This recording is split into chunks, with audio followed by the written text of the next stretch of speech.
비트코인 왕자입니다. 오늘은 비트코인 검토를 해보겠습니다. 비트코인 두 가지를 한번 확인해 볼 텐데 그 두 가지 중에서 나는 어느 쪽에 해당이 되는지, 그러면 어느 쪽에 기준을 두고 매매를 해야 되는지 한번 확인을 해보셨으면 좋겠습니다. 사실 좀 이중 저항을 만났기 때문에 일봉에서는 좀 아깝죠. 네, 이렇게 보면 10월 달 고점 이후로 돌파한 적이 없습니다. 지금도 뭐 요만큼 남겨두고 있는데 사실 얘가 여기서부터 지금 요 상단까지 간다고 해봐야 2%밖에 안 되거든요. 예, 특별하게 뭐 고민해볼 문제는 아닌 것 같아요. 당장 뚫리기 직전까지는. 근데 이제 한 가지 좋은 거는 이번에 바닥을 찍고 반등을 주고 있다는 거. 이게 이제 한 가지 좀 포인트가 될 것 같습니다. 그러면 일단은 하락 추세를 못 들었으니까 비트코인이 당장 우상향 패턴이 가능한지 강세든지 이렇게 얘기할 수는 없어요. 일봉으로 봤을 때. 자, 그 다음에 11월 기준이죠. 11월 기준으로 해서 이렇게 하나를 또 보면은 붕괴된 이후에 이날 붕괴되고 나서 바닥 찍고 상단 맞고 바닥 왔고 상단 왔고 공간에 계속 갇혀 있습니다. 자, 그런데 지금 여기 위에를 보니까 이 자리가 지금 이중 저항 자리가 되거든요. 즉 상승 추세하고 하락 추세가 맞물려 버린 겁니다. 그러니까 오늘 혹시라도 뭐 장중에 시세를 준다 그러면 뭐 이 정도는 뭐 갈 수 있어요. 그죠? 2% 정도 갈 수 있는데 여길 도달하고 나서가 이제 문제가 됩니다. 자, 그런데 이제 이거는 방향 차이가 좀 있지만 만약에 이번에 돌파가 안 된다. 이쪽으로 하나 본다면 쭉 밀린다고 했을 때 여기까지 내려올 수 있겠죠. 여기가 이제 15일에서 17일 정도 돼요. 오늘 5일이니까 한 열흘 정도 조정 위치가 나타나고요. 두 번째 패턴은 맞고 떨어졌을 때 다시 재반등으로 인해서 하락 추세까지 올라갈 수 있는 거.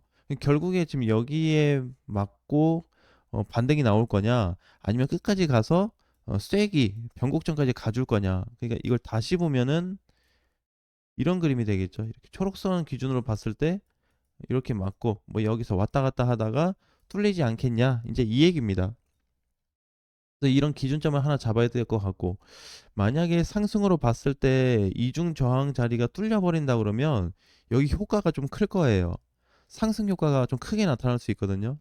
자, 그래서 일단은 지금 당장은 어제 종가 자리가 지금 저항으로 나타났기 때문에 조금 긴 방향으로 보면은 접근을 해야 되는 시장입니다, 지금이.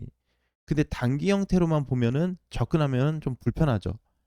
예, 그래서 이것도 성향 차이, 예, 어느 쪽이 좀 맞춰줄 건지 한번 봐야 되고, 자, 두 번째는 이제 저항입니다. 저항. 그 현 위치 기준으로 봤을 때 비트코인의 현 자리는 지금 바닥이거든요, 사실. 돌파 기준으로 봤을 때 현재 바닥이 한 번, 두 번 왔습니다. 근데 여기 자세히 보면은 이때도 바닥이 왔을 때 한 번 찍어주고 나서 반등이 나왔다가 다시 찍고 그리고 갔거든요. 약간 W 패턴으로 좀 올라간 케이스잖아요. 지금은 외바닥이에요, 외바닥. 내려왔다가 찍고 반등입니다. 이게 다거든요. 그래서 아직은 단기 저항이 좀 맞물려 있는 상태인데 이 당시에도 보면 마찬가지예요. 여기에서도 저항 위치가 존재했습니다. 근데 여기에서는 뚫렸어요. 이쪽에서는 돌파 시세가 나왔기 때문에 효과 있게 올라가 준 거죠. 상단까지. 그런 게 이제 발생이 된 거고, 지금은 아직 알 수는 없어요. 대신에 조금 길게 봤을 때 좋다고 얘기한 거는 돌파 기준으로 봤을 때 다시 저점에 왔다 보니까 싸게 무언가를 사볼 수 있는 위치는 맞습니다. 그러니까 메이저를 공략하든지 비트코인이나 이더리움을 공략하든지 뭐가 됐든지 간에 현재 단기 저평가, 즉 11월 24년도 11월 달에 돌파에는 이런 기준을 잡고 봤을 때는 여기를 저는 저점으로 보고 있거든요. 일단 돌파가 안 됐으면은 여길 저점으로 볼 수가 없겠죠. 이렇게 다시 깨져서 이렇게 왔다 갔다 한다면 이렇게 그림이 된다 그래도 여길 저점 포인트로 잡을 수가 없어요. 근데 명확하게 돌파를 해주고 지켜주고 있잖아요, 종가로. 자, 그렇기 때문에 주봉 형태로 봤을 때는 안정감이 있다. 뭔가 저점 포인트에서 좀 사볼 수 있는 메리트는 있다. 근데 좀 확대해서 봤더니 일봉에서는 이중 저항에 맞물려 있다. 즉 이 그림을 다 조합해서 보게 되면 이렇게 돼 있습니다. 뚫리지 않은 저항 구조에 잡혀 있는 거죠. 여기에서 아까 봤었던 상승 추세 라인까지 이렇게 결국에 모든 선을 이어서 다 종합해서 보게 되면은 이 영역 안에서 다 갇혀 있잖아요. 결국에 이 초록선 안에 어찌 됐든지 간에 이 안에 다 들어가 있습니다. 내용물이. 자, 그래서 상단에 대한 부담감이 좀 있겠죠. 그래서 이 부분이 과연 이번에 어떻게 해소돼야 되는지를 봐야 될 것 같아요.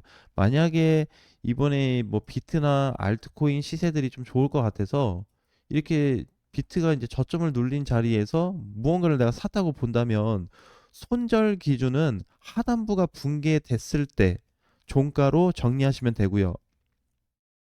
그렇게 하면 되고, 만약에 하단부를 끝까지 타격을 주지 않는다. 그렇다고 했을 때는 상단 돌파라도 기대해 볼 수 있어요. 그러니까 여기서 지금 나눠지는 게 이렇게 봐야 되겠죠. 상단 맞고 내려와서 여기에 이제 첫 번째 자리.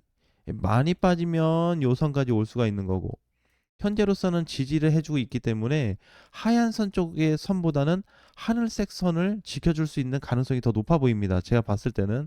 그러니까 여기가 무너지면은 사실상 단기 손절이 나가도 괜찮아요. 즉 여기 지금 초록선 있죠. 이렇게 초록선. 그러니까 이 안에서 뭔가 결과가 좋지 않게 나왔을 때는 뚫어주는 건 상관이 없는데 밑으로 이렇게 내려왔다가 지켜주지 못하고 깨진다. 그럼 여기에서 손절 치기보다는 그냥 이쪽에서 손절을 치고 현금 확보를 하고 있는 게 더 안정감이 있겠죠. 그래서 이 구간은 지금 가격이 정확하게 얼마다라고 할 수 없고 붕괴되는 최종 시점에 가서 확인을 해야 될 것 같습니다. 그러니까 지금이 5일이니까 약 10일 정도 봤을 때 15일까지니까 한 10일 정도 남았네요, 대략. 그러니까 조정을 끝까지 받아버린다면 한 10일 정도 되니까 이 공간에 와서 상단 돌파가 다시 돼버리면 이 가격까지 다시 올라가 줄 겁니다. 이렇게 그림이 나오겠죠. 그래서 이제 두 가지 패턴인데 일봉에서는 이 하늘색 선을 타고 계속 올라가 주는 거와 그 다음에 하늘색 선을 타고 가다가 붕괴돼서 이쪽으로 빠지는 경우거든요. 그래서 손절은 여기 비트가 이 하늘선 아래가 무너지면 상위 알트코인들도 동시에 손절을 하는 게 가장 좋을 것 같습니다. 일단 타격이 좀 적어야 되니까 그렇게 해서 좀 가져가야 될 것 같고, 만약에 하늘색 선을 유지한다 그러면 그냥 계속 오름세 쪽으로 갈 수 있기 때문에, 왜 추세 돌파가 중간에 하나 있잖아요. 이거라도 넘어가 주면 저항 부분이 많이 감소가 되거든요. 그렇기 때문에 이거 뚫어주는지 보고 하늘색 선 안에서 노는지 확인하는 게 가장 중요할 것 같습니다. 일봉을 보는 거는 단기 형태나 뭐 단타 형태로 좀 봐야 되기 때문에 그런 분들은 여기 이렇게 자료를 보면서 좀 확인하시고, 길게 보시는 분들은 아까 봤던 대로 주봉 사이클을 기준으로 두고 보셔야 됩니다. 이제 주봉 사이클에 대해서 만약에 무너지지 않는다고 한다면 장점이 하나 있어요. 그 장점이 뭐냐면 오름폭이 계속해서 증가된다는 겁니다. 돌파 이후에 상단 맞고 떨어졌어요. 데이터가 이제 잡혔죠. 자, 그 다음에 공간이 점점 올라가게 되어 있습니다. 자, 저점. 또 똑같이 이 라인 안에서 놀게 된다면 이렇게 갔다가 올라가는 시점도 커지고 떨어지는 시점도 커지겠죠. 그래서 앞으로 공간이 점점 확장이 되게 돼 있어요. 즉, 이 구조가 지금 비트코인은 돌파가 된 지점 이후에 이렇게 돼 있지만 이게 확장성으로 봤을 때는 이렇게 벌어져 있거든요.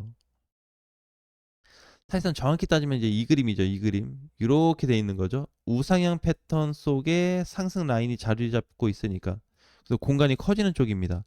그래서 최대한 버텨줄 수 있는 라인까지 한번 봐야 될 것 같고, 한 가지 이제 변수가 있기는 해요. 그 변수가 뭐냐면 비트코인이 월봉에서 만약에 잘 올라간다. 그렇다고 하더라도 이번 저항 전체 추세 저항에서 지금 좀 헤매고 있는 자리거든요. 여기가. 그러니까 전체 추세로 봤을 때 23년도부터 지금까지 봤을 때는 이번에 붕괴가 확정됐잖아요. 붕괴된 이후에 지금 오름폭이 마지막으로 봐야 돼요. 전체로 봤을 때는. 근데 우리 오늘 얘기한 거는 24년도 연말 돌파부터 봤기 때문에 다른 내용으로 접근을 하는 게 좋을 것 같습니다. 어차피 뭐 이렇게 전체 추세로 보나, 그 다음에 아까 봤었던 지지선 구간으로 보게 되더라도 어차피 여기 내려와 봐야 하단선이잖아요. 그러니까 요 공간이 계속 커지는 개념이나 아니면은 뭐 일봉상에서 넓어지는 개념은 똑같습니다. 즉 이렇게 이제 전체 추세를 봤을 때 상단 맞고 돌파가 못하면 이제 밀린다라는 가정이 있겠지만 원래 이런 구조로 가게 되면 이게 쭉 흘러내릴 수도 있거든요. 무섭게. 근데 현재 이 포인트가 비트코인한테는 없어요. 왜? 24년도 돌파 기준에 강력한 부분이 나타나고 있기 때문에 그래 봐야 다시 이제 밑선까지 보면 가깝잖아요, 위치가. 요건 기다려 볼 만 하거든요. 그래서 이제 아까 전에 일봉상으로 봤을 때는 이쪽 구조에서 정리를 좀 해보자. 그러니까 이 패턴이었죠. 바닥 구간이니까. 여기가 깨지면 이 선 유지하는 거 깨지면 일단 손절을 쳐보자는 거예요. 그러면 방금 얘기했던 하단선까지 떨어질 수 있겠죠. 그거 일단 지켜보고 하단을 가지 않는다면 계속해서 다시 저점 매수로 진행해서 상단까지 다시 한번 가져가 볼 수 있겠죠. 그래서 이런 반복된 패턴을 몇 번은 겪어야 될 것 같아요. 나는 지금까지 이런 패턴이나 과정들이 싫다. 그러면은 그냥 관망하고 있다가 아예 뚫렸을 때 사든지 뭔가 넘어갈 때 사든지 그렇게 해도 나쁘지는 않겠죠.